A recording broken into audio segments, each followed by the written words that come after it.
애플 소식입니다.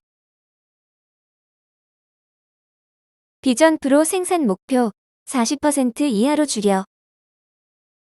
애플이 지난달에 공개한 확장현실 헤드셋 비전 프로의 생산 목표를 40% 이하로 줄였다고 파이낸셜 타임스가 3일 업계 관계자들을 인용해 보도했다. 비전 프로의 조립업체인 중국 럭스셰어 관계자는 내년에 40만 개 미만을 생산할 준비를 하고 있다고 알렸고, 비전 프로의 특정 부품을 납품하는 업체 두 곳의 관계자들은 애플이 13만에서 15만 개에 해당하는 부품 수량만 주문했다고 전했다.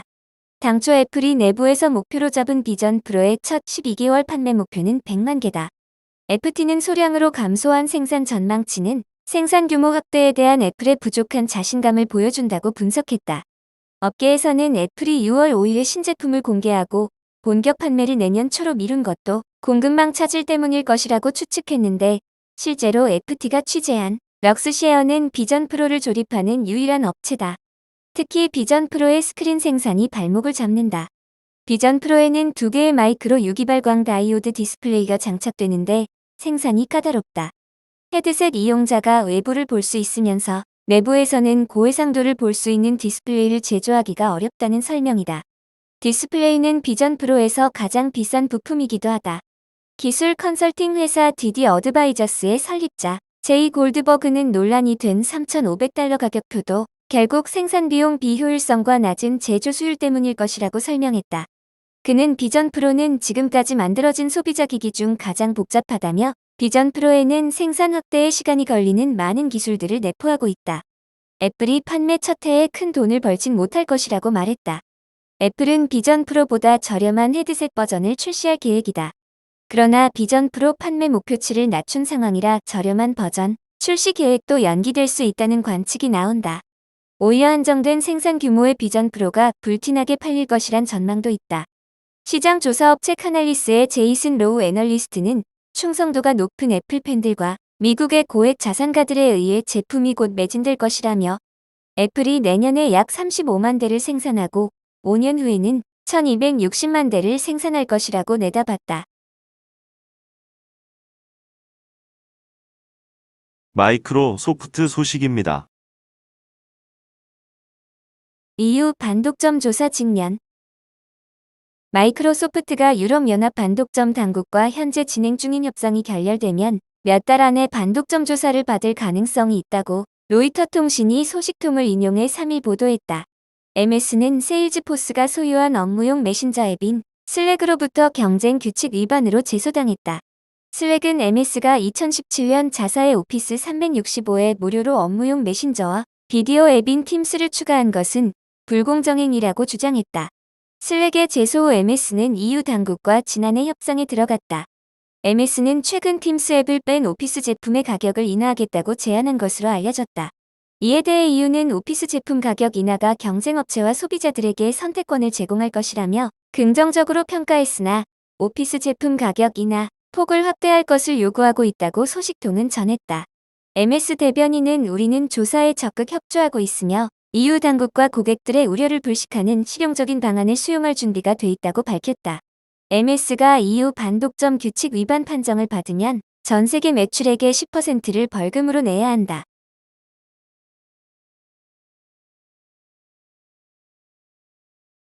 아마존 소식입니다. 미 FTC, 아마존 상대로 곧 반독점 소송 제기. 세계 전자상거래 시장 공룡 아마존을 대상으로 한 미국 연방거래위원회에 때리기가 줄어들기는커녕 오히려 늘어나는 추세다. 아마존이 FTC로부터 큰 건으로 다시 피소될 상황에 처했기 때문이다.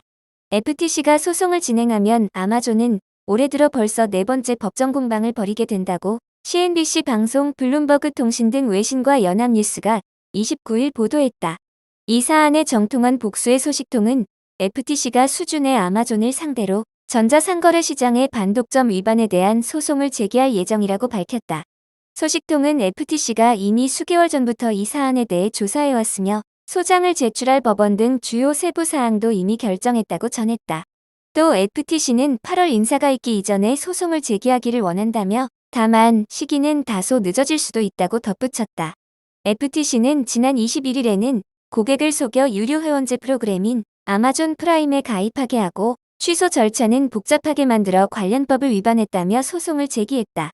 지난달 31일에는 아마존의 스마트홈 업체 링이 이용자의 사생활 보호 조처를 하지 않았고 아마존 인공지능 플랫폼인 알렉사가 구동하는 스피커가 13세 미만 아동 정보를 무단 수집했다는 이유로 각각 소송을 제기했다. 블룸버그는 그러나 이번 소송은 아마존의 핵심 사업인 온라인 시장에 초점을 맞추고 있다는 점에서 큰 건이 될 것이라고 전했다. FTC는 아마존이 온라인 시장에서 자사의 물류 서비스를 이용하는 판매자들은 우대하고 그렇지 않은 판매자들에게는 불이익을 준 것으로 판단한다.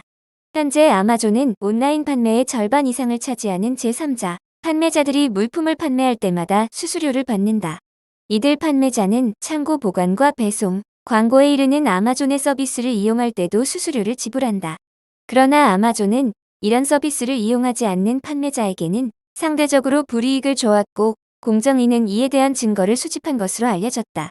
FTC는 또 소비자들이 클릭 한 번으로 카트에 제품을 추가할 수 있는 바이박스에 대해서도 판매자 선정 알고리즘을 조사 중인 것으로 외신은 전했다.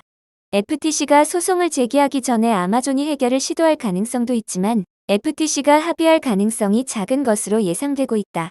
리나칸 FTC 위원장은 단순히 기업들의 관행을 바꾸겠다는 약속보다도 회사 분리와 같은 구조적 변화를 선호한다고 블룸버그는 설명했다. 칸 위원장은 FTC 위원장에 오르기 전인 지난 2017년 예일대 법학 저널에 아마존을 겨냥한 독점 금지 역설이라는 글을 기고했다. 이 글에서 그는 당시 시행된 디지털 시장에서의 독점 금지법이 아마존이 경쟁에 가하는 잠재적인 해를 해결하기에 적합하지 않다고 주장했다고 외신은 덧붙였다.